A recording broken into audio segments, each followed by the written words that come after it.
making your way in the world today. You really need a pod. Why don't you put your headphones in and give this one a shot? Wouldn't you like to just listen away and go to a place where everybody knows who you are? Listen to Two Guys Brew Ha Ha, Cold Street Brewery and Full Buddy Cast, two of the greatest names. Why don't you go and listen to this episode? All right, everyone, thanks so much for listening to another episode of Full Buddy Cast and Cold Street Brewery present Brew Ha Ha with Sean McDonald, Cold Street Brewery, 1627 Cold Street. Come on down, Enumclaw, Washington, and wear your hoodie, your Full Buddy Cast hoodie, I should say, because Brad Drummond likes to say, oh, we wear a hoodie. No, Full Buddy Cast hoodie.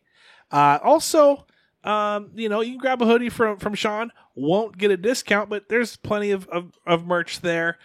You can also, he has a rewards program. So if you do come out quite a bit, you spend some money, that all adds up, and you'll get a little discount off of a purchase. Not alcoholic purchase, but it'd be a merchandise purchase. Is that correct? Yeah. And then anyway, or check yourself in. Go onto Facebook, take yourself and go hashtag Full Buddy Cast, and you're at Cold Street Brewery, and then show the beer tender that you get 15% off. All right, so we've got beer of the week, but I got a little set the stage real quick, okay? Sean will surprise me. I know, you're getting harder to surprise. Dude, he is, in fact, I had to bait you to get you out of the room. I didn't understand what he was trying to say to me. I'm like, he's just staring at me. It was like that awkward moment I've seen the Christmas Story where the student, the main character, I think is Ralphie, drops off the assignment, and he's staring at the teacher, and the teacher's staring back at him, and he's staring back at the teacher, and she's like, you can take your seat, and he's just not getting it.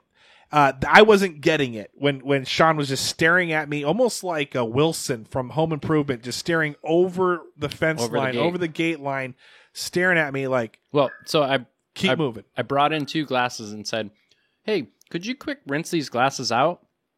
So then Travis wanders away. I go to the rig, and then as I'm coming back, then Travis stops dead in his tracks and wants to have a conversation. And I'm like, okay, so you're going to rinse those glasses out, right? And I was looking at him like, what else? He wants something else from me. I got a dog that likes to get out. I have a gate that likes to break. It's pretty much in shambles. My life is in shambles over here. I spent too much money in Vegas. Yeah, every time I come to that gate, I forget which side the clip's on because it changes. It changes all the time because it's falling apart. But anyway, so that's what I thought. But then I come in, and I'm not joking. The podcast room smells like shit. Okay, and I'm like, did I step in something? Did Sean was his surprise just him dropping a deuce and then leaving?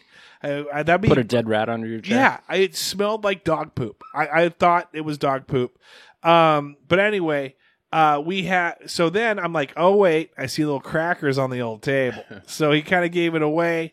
We've got cheese. Explain what's going on with right now. Yeah, so I always get in these conversations with people about how beer is the greatest thing on earth. Beer goes with absolutely everything in any way. So the conversation turned to, well, when I have a glass of wine, I like to pair it with cheese. I'm like, you can pair beer with cheese just fine.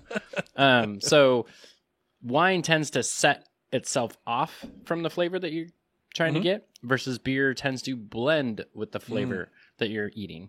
So I just brought in a little sample plate of some cheese. I love doing charcuterie boards. Ooh, we're strictly doing a cheese board right now. I love it. But we're starting with, we're drinking the new IPA. So this is the new IPA again, beer of the week again, and then I feel like you brought a few others. Some other beers. So this is we're doing a trio of the beer of the weeks right now. Yeah. Okay, but the first one is the new IPA on tap. Only 4 barrels made, so get down there. This could be gone by the time these things are released. So we have 3 beers, and we have 2 cheeses that go with each beer. Okay. And so the idea is to taste them and get your opinion on which one you think pairs with it best.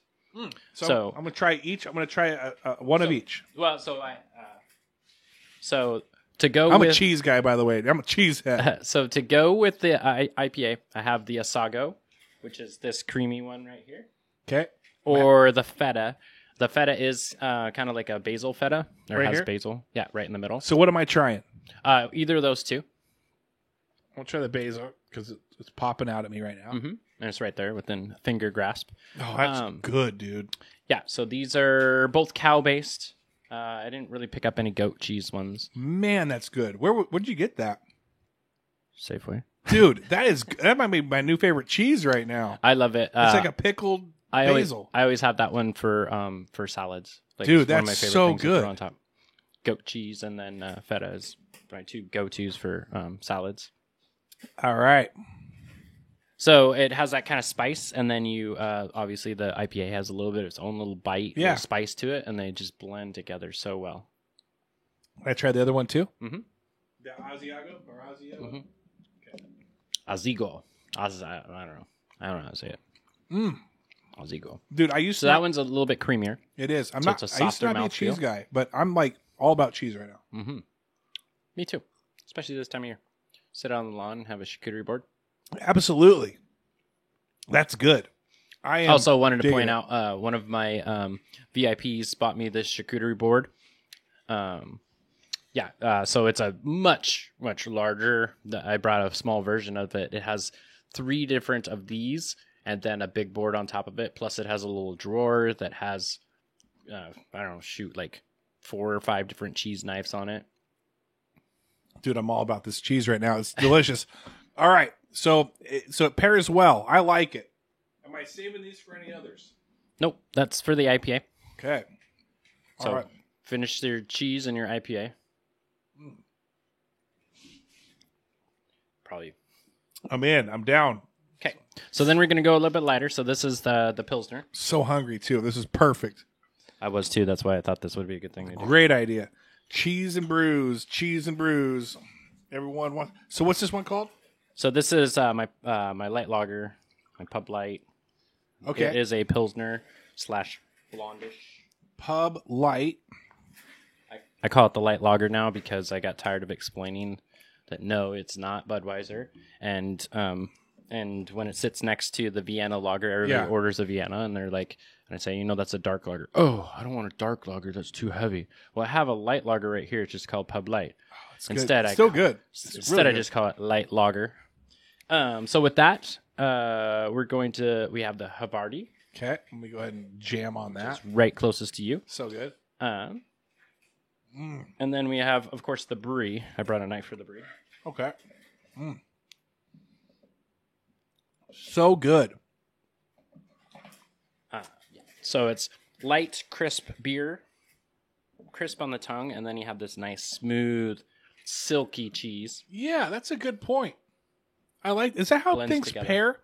Like, how do you know when something pairs? It just like tastes good together, or you like? When does someone sit down and say, "Hey, I want something that's going to be a little spicy with something that's going to bring that out a little bit"? Like In my mind, that's how I kind of pair things. Is I think of what those two flavors are and how they feel to me. So with the Pilsner, like I said, when it goes across my tongue, it's kind of fizzy, but kind of smooth. And that's where, when I'm bringing the Brie, same thing. When it goes on my tongue, it's nice and silky smooth right on my tongue. Goes so good. together so well. That's delicious. Yeah. And all these cheeses are very easy to find. I also try to choose cheeses that aren't like super hard to find. So Havarti, you can find that. All kinds of different flavored ones. I prefer just straight Havarti. And then the Brie is the same. There's several different flavors you can get. I prefer the main Brie. I also prefer to take the crust off and just dig into the cheese in the middle rather than having the crust. The crust here is a little bitter. Yeah. Yeah, you know what I'm going to do a little quick shout out right now. So me and Jamie, we'll make the charcuterie boards for football, Sunday night football. So all day you're kind of jamming on some kind of filling foods. It could be like and beers too. You're kind of getting kind of full off of beers and off of like, nachos or sandwiches or bacon, everything. Yeah, just little things that you just kind of like hot wings. So Sunday Night Football rolls around. You kind of want to coast off into the sunset on a Sunday, and so that'll be. We'll just do the charcuterie board and drink our drink. She'll have her wine. I'll have my beer, and I like grabbing the growler earlier on because then I know that I'm probably going to drink a growler that entire day. It's nicer for me on a Sunday. Can't buy them after 5 p.m. though. Got to remind people not that. on Fridays and Saturdays. Oh, Friday. Okay. Any other day of the week. You can load up. But on Fridays and Saturdays after 5, we get so packed. Yeah. Oh, and yeah. that filling growler slows down the line. Not to mention, that's at my courier location, which is my tap room. So I have to bring beer from the brewery to the tap room. And so on Fridays and Saturdays, we tend to sell a lot of beer. So then if you're also selling a lot of growlers, you run out of beer. There's also the thing with the street being closed. People will tend to try and take it out and then fill up their glasses out on the street. I just don't like that happening. Mm-hmm. Well, I'm just jamming on this. I want to take a little quick picture. Oh, now that the board's all destroyed. Yeah, I know. It was bad. Mr. Big Finger's going in there and just moving everything around. I didn't realize that you actually put labels on them. Labels on there. The feta and the brie aren't really labeled, but... All right. Delicious. Oh, and then shout out to the Enumclaw Beer Walk, because that's the glasses that we're using. These are great little sample glasses. These are so good. What I should have done is brought 3 and then just filled up the 3 different beers, and then we could have just been bouncing around from all the different cheeses. But it's kind of better this way, so we go through one glass and kind of, munch on the cheese. And so good. So Sean, as you're, as we know, grew up on a farm. Mm-hmm. Talked about it in the past. Did you guys ever make your own cheese, or was there something that you guys would have? We attempted cheese a little bit. We had a little cave area.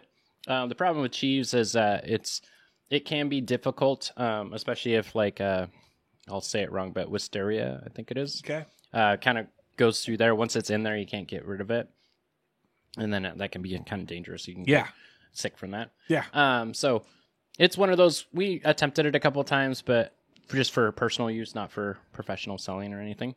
But it is kind of convenient when you have your own cows and you're making your own, or goats. We had both milking goats and milking cows. Doing that. It's just an added thing. Yeah. Nice. A skill that you can have. That's kind of a funny story. Is on 4th of July, I got invited over to a friend's house, and we invited a couple other people that, let's say they aren't experienced in the open livestock realm. Sure. And so there's a pasture, and it's a bunch of cows out there, and they're all females with babies right now. It's kind of late for them, but so it's pretty docile. A mother isn't there. These are all milk cows too, so they aren't super aggressive unless you hurt their baby or something. But for the most part, they're super safe. So let these people wander, oh, can we go pet the cows? It's kind of like, yeah, sure, go ahead, go pet the cows.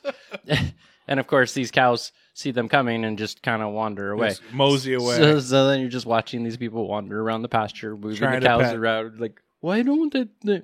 But then on the flip side, when there's little kids, little toddler kids, it's almost scary because those little toddler kids can walk right up to the cow. The cow just looks at them what are you? Oh, you're a little baby. It has absolutely no problem with it. But adults wandering around what are you? Now, if you're holding some carrots or some, I don't know if you can do apples, but if you have something to bribe, then they'll come. Oh, they'll come for your sure. way. Yeah. They'll all come for that. Yeah. Did you ever have any? So we had a pony growing up. I was every girl, little teenage, not even that, 8-year-old girl's dream. I had a pony growing up. And so with this pony that was growing up, it loved root beer. It would drink root beer like crazy. Did you have any animals that were just down to had their special little thing that they liked? Well, we had plenty of animals that like stuff. So the first farm I grew up on was a horse farm, so I dealt with a lot of horses. And unfortunately, they like to chew on things. So they'll chew on the rails, and chew on their stalls. And everybody has all kinds of different ideas on how to keep them from doing that. So they put hot sauce on there, and then they, there's bitter apple, and there's all these things. what we find out is you find out the different levels of horses, because there's some horses that actually like spicy stuff. They're like, ooh, really? This is kind of good. There's a little tingly on my tongue. So then they start eating it even more, and you're like, oh man. But yeah, it is curious what some animals just really like certain things and that you would never expect. You're like, I'm going to offer it to them, and they're going to not Kick like it. Out, it. yeah. And on the flip side, then they're like, oh no, this is what I like. Like, God damn it. What's this third beer we got going on? So this would be the porter. And so then with the porter, we're going to pair that with the Gouda, a little smoked Gouda. Oh, I love smoked Gouda. And then Dude, Gruyere. This is the best episode. One of the best episodes we ever had. Oh, yeah, because there's food and beer. Man. Beer and food? Those are always good.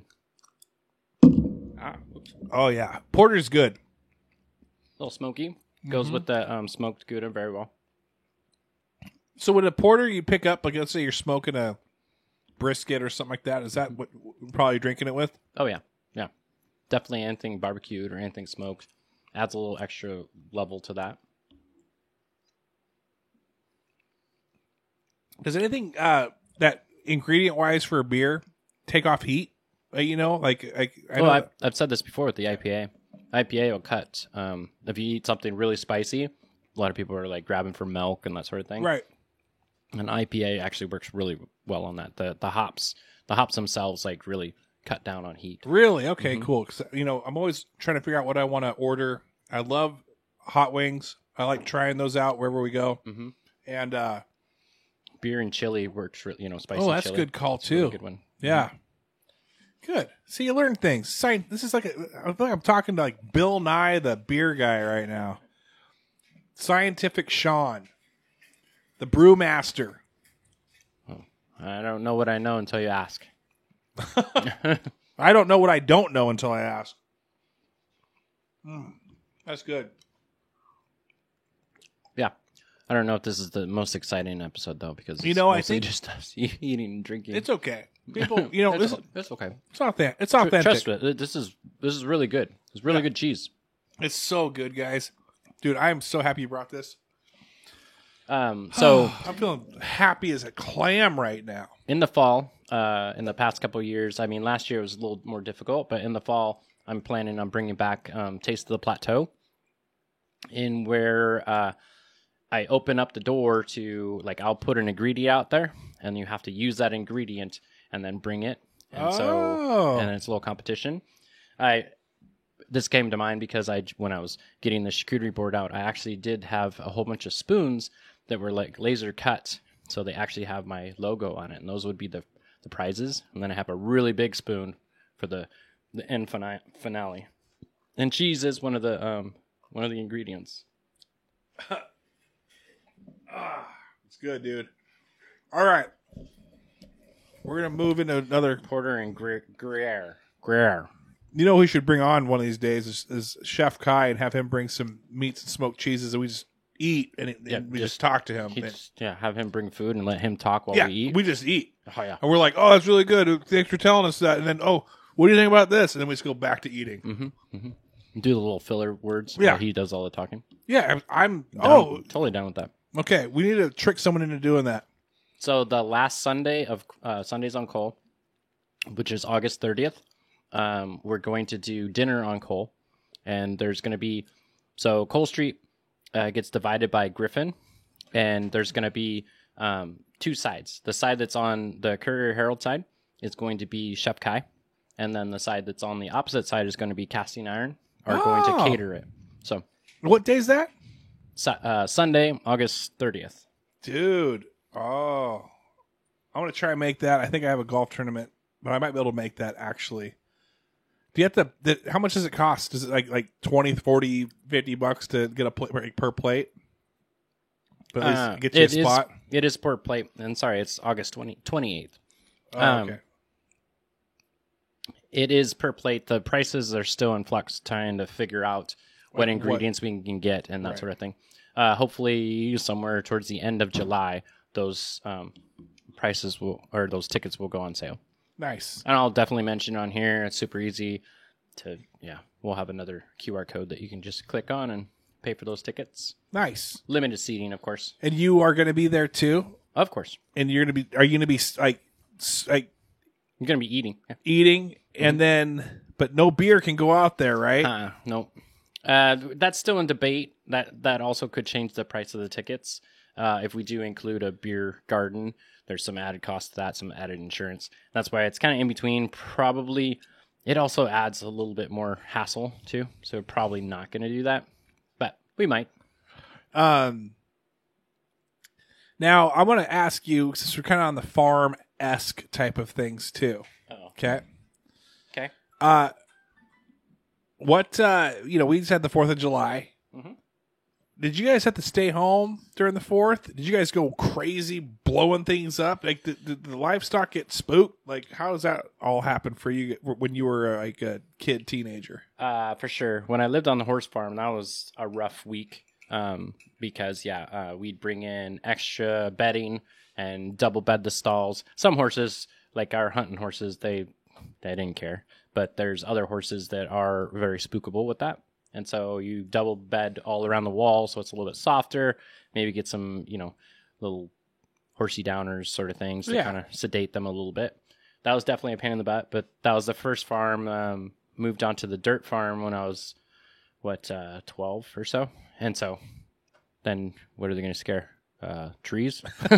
So then did you guys have any rip-roaring times? So we did, yeah. So what would happen is I have a lot of relatives that live where you can't light off fireworks. So they would come over to our house. So basically, Thanksgiving, Christmas time, you get together with the family. That's when we'd see them. But then also on the flip side, in the summertime, on the 4th of July, they'd come out to our place and we'd see them on the 4th of July. And did you have like a creek running through your place at all? Did you have a little pond? So was it? We had 4 irrigation ponds and plus a creek. Part of the creek we filled in. They passed that law, open water, where people could just wander onto your property.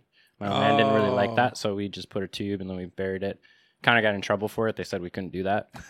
But it was after we already did it, so it's like we can't change it now. Shouldn't have done that.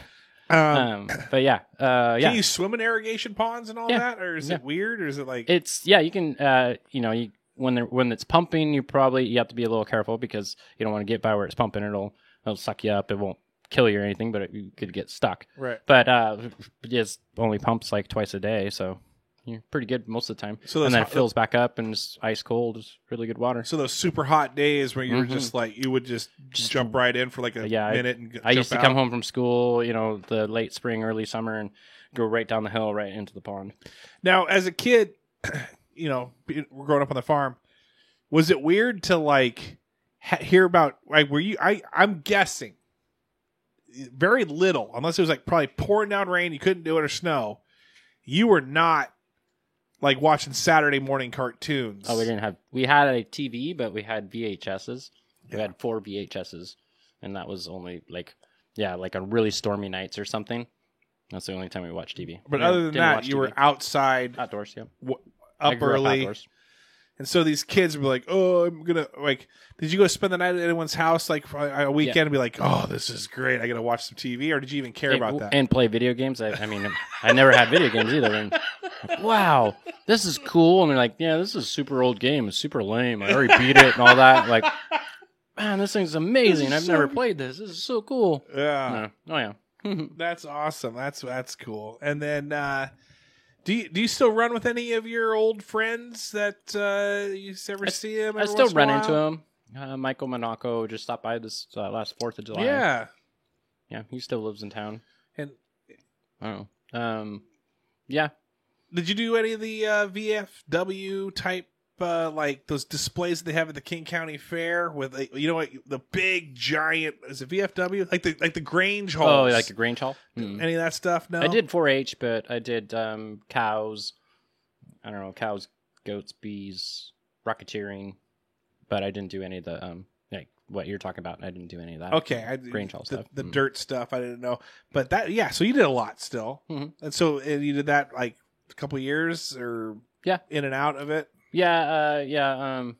My pretty young years, probably from, like 7 to 12 maybe. And then I did do Boy Scouts. Started, I didn't do Cub Scouts. Just started at Boy Scouts because one of my neighbors was in Boy Scouts, and he invited me, and then I went and hung out with them a couple of times, and I signed up, and then we went on camping trips and hikes and all that stuff. And then, yeah, I moved all the way up. That was pretty easy for me. A lot of the stuff was stuff I already knew, tying knots and doing all that. Yeah. Well, this cheese and this beer is delicious. I'm going to take another. Oh, I got that thing. Well, you probably finger the heck out of that one to pull that thing in. No, that's fine. You can do whatever you want. Okay. All right, I'm going to ask the listeners You this. didn't like the Asago. No, I'll eat it. Oh, yeah. I like all it's cheese. too far away. I really don't. I really like any cheese for the most part. I used to hate Swiss as a kid. So, a little bit about me. Hi, I'm Travis Kenny. My mom, for Christmas Eve, like our tradition was to go to church, or maybe not, come home, like open one present, right? But the main thing was the dinner was open-faced sandwiches. And all open-faced sandwiches is, for those that have never had one, is just literally a sandwich without a top of bread. Everything else is the same. And so you get half the bread.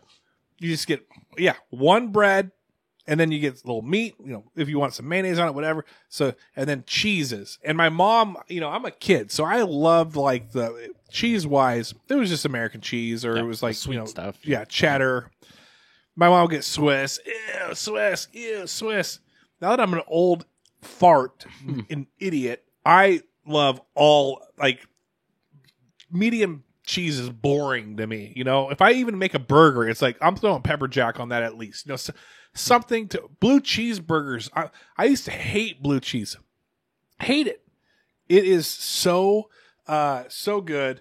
All that, like, weird tasting stuff now I'm into. So I used to not like blue cheese as well, but then I had it on some steaks a couple times, and then kind of got used to it a little bit. You kind of like, you don't crave it, but you're like, it sounds kind of weirdly good right now. Is some blue cheese on this? Yeah, and then it's you start funky, but it's super funky, and I don't know why. I mean, maybe we just feel like we need to punish ourselves a little bit, and we're into it. Yeah, I learned a lot about that when I went over to Europe. The different sauces that they use over there, and they use a lot of, the really stinky type cheese. Yeah. And your first, like, nose whiff of it, you're like, oh. But then you try it, and you're like, oh, this blends together, like, really well. Yeah. Like, just don't smell it. Well, we got a little time to burn here. Not too much, about 10, 15 minutes. I'm a guy that's just realizing to me that traditions are huge. I have to go to the 4th of July parade. I have to go to the King County Fair. And if I go to the King County Fair, I have to order this turkey leg, and I have to get an elephant ear, and I have to, like, it's even Vegas. When I go on my Vegas trips, it's like, okay, I have to play this game, or I have to go to this pool, or once I like something, like, I try to recreate it. I think but that's the thing. You're chasing that same high. Yeah. Right? That's what I'm and an in addict. your memory, it always better than reality. Exactly. And then you're like, oh, yeah, I need to do it this way and this way and this way. So, are there any traditions that you have that may surprise people, or some things that you hold strong to where you're like, no, I know that nobody else observes this, but I do? I did run into something the other day when I made a comment about this goes into my whole food thing and all that. Is somebody asked to use a microwave, and I'm like, I don't use microwaves. Yeah. I don't believe in microwaves. Is there something weird about that? Like, was it something you heard when you were young, or maybe like you were like, this is stupid. Like, I'll wait the extra 20 minutes to make something. I grew up on a farm where we did more traditional type stuff. Like, we had the stove where we heated stuff up. We didn't. And I'd go over to a friend's house, and they just pop it in the microwave, and 2 minutes later, I'm like, what? And it's ready already? Really? You can eat it, but it's not the same taste. Yeah, versus the heated up, mixed together, it just blends better together. Yeah. So I guess that is kind of I for other people, to me, it's just a normal thing. Like, I don't have a microwave, and I've never had a microwave and don't believe in microwaves. Just don't use them. I'd much rather, honestly, I'm like I'll eat it cold. Like, I remember like going to school, and my mom would like put like even fried chicken that we had the night before, and it would just be in my little lunch pail. Well, and I'd have again, I have a whole bunch of tricks. Like, I always have tinfoil in my truck. And the reason for that is I pull it out, and I'll put whatever I want warmed up, and I'll throw it underneath my hood for a little bit. That comes crisp it, warm it a little bit. Yeah, it comes from like out on the farm. You throw it under the hood of the tractor or something and kind of warm it up, or right by the exhaust, and you kind of warm it up. Yeah, and then eat it. I don't know. It's just easy stuff for me. I don't know why nobody else does it. Yeah, I think that's a great idea. Start carrying foil around. Yeah. You never know. You can use foil. You can. I use foil. Okay. Let's do this. Tape. My kid thinks tape will finish or fix everything. Yeah, I'm the same way. When I was a kid, I was like, "Yeah, let's books ripped. Let's get a tape. Well, we've got this. A pencil is broken half. We're just gonna tape it back together." Yeah, I mean, it's an engineer type. Get the duct tape for everything. It's kind of like I was just over at this friend's house, and kind of a long story, but this little girl wanted cupcakes, and somebody had said it was in the oven, so I opened this oven, and the oven cut my finger. Oh no! And so then I found the cupcake, so I give the cupcake to the child with the other as you're bleeding with the other hand, but now I'm bleeding. And then you're in somebody's. I've never been in this house before, but I did come in through the garage. So then I'm like, well, I'll just go back in the garage and I'll find some tape and check a couple of drawers, and I found some electrical tape. Perfect. Rather than everything. Trying to go to a bathroom and try and find Band-Aids. I mean, I don't know where they even hide that sort of stuff. No, I know. You know what tape doesn't fix though? Relationships. And there was a time in my life where I thought it would. I'm just kidding. I never thought that. But anyway, I'm feeling the beers now. Have you noticed? I'm slurring a little bit. The cheese is hitting me. You look like you're about ready to take a nap. Dude, Get some beer and some food. I could. I woke up. Do you ever get this? Okay. Let's ask this question. On those big event days, I'm talking, it's going to be kicking your ass from the moment you wake up to the moment you go close your eyes again. Mm-hmm. It's going to kick your ass. So do you sleep and do you dream about it? Do you get no sleep at all, and so you wake up just like, let's get this day over with. I'm just going to go hit it hard. I can't sleep anyways. Might as well just go start my day. For sure. Yeah, I always call it like duck on water. Like I may act really calm, but underneath, like my stomach's churning, my heart's just pounding. And yeah, I'm not a real good sleeper anyway, so if there's any type of thing that's on my mind, I have that a lot of times. We talked about paperwork. Yeah. Sometimes I'll have paperwork that I put off, and then I'll think about it when I'm sleeping, and I'm like, I think about it, and I'm trying to go back to sleep. I'm like, I just got to get up. It's 2 a.m. I might as well wake up and just start doing this paperwork. I just get up, I go do the paperwork, and then I go back to bed. Yeah, exactly. Right? So, yeah. I do that a lot. And yeah, on busy nights, it's the same thing. I'll think about like, I needed to do that. I need to do that and do that. And then I'll sit there and just toss and turn and just like, screw it. Just get up, do that, and that, and then go back to bed. How often in a week, in a given month, because I know there's events that kick your ass. Like it could be Oktoberfest when you got all these games lined up. You know that people are going to be there. You have to get in your costume. You're obviously going to have a costume. It's an outfit where you're obviously going to have fun with it, but it takes a lot of work by you. Mm-hmm. A lot of work. Are there like how many of those can you handle in a month where you just know that it's just going to kick you? I don't. How many should I? Versus how many I do. Right. I wish it was only once a month. Honestly, I could really handle if it was just once a month, but it is a lot of weekends in the month that I have large events. Dude, it's so true. Like one of the reasons now I like live events, and sometimes schedules don't line up. I want to do a live event, but live events kill me. It takes a lot. It takes so much energy. You got to set up and tear down. Plus, I've already worked an 8-hour shift or a 10-hour shift, and then I'm out and I'm doing, that, and I'm thinking about that all day, and I'm wondering how it's going to go, and I'm bombing at times, or things are going smooth. But it's like it's not like I don't look forward to them. I do like them, but they just take so much energy. Mm-hmm. And then do you ever reward yourself though? Like, do you know that okay, I'm going to do an event, but I know that on your days off or whatever you try to schedule days off, I'm going to go to the ocean and just kind of chill for like 2 days, or I'm going to go and just kind of relax for a bit. I think it's more relaxed. I'm like, no, as soon as this is over, I'm just going to go pull out the hammock and I'm just crashed out with a book or taking a nap, like this day is my unwind day. Yeah. Doing nothing, not concentrating on anything. It's like free will, like maybe I'll do this, maybe I'll do that, but no strings attached to anything. Yeah, so every time. So this last, the 4th of July weekend, I had 4 different events all right in a row. It was every other day I had something going on, and so then the next 2 days after that was just like unwind, just like, nope, these are shut down days. Yeah, it doesn't matter if there's still a deadline that I haven't done. Like, it doesn't matter. Like, I'm off the grid. Like, right, done. And I appreciate, especially coming off of this past weekend, you coming.